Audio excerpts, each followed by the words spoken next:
Hi guys, let's learn how to use a curl cream. First, start with wet hair. It's best to apply the curl cream on dripping wet hair to get the best results.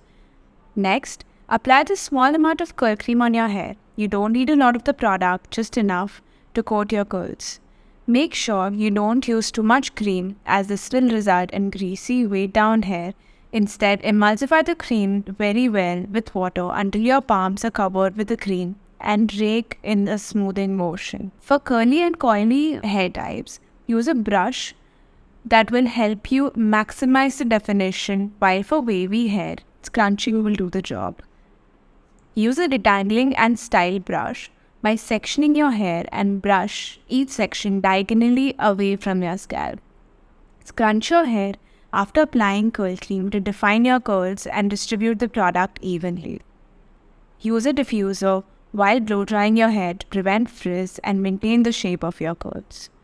These are my final results. Hope this video helps you understand the basics of styling curly hair. This is beginner friendly and can be altered as per your liking. Thank you for watching.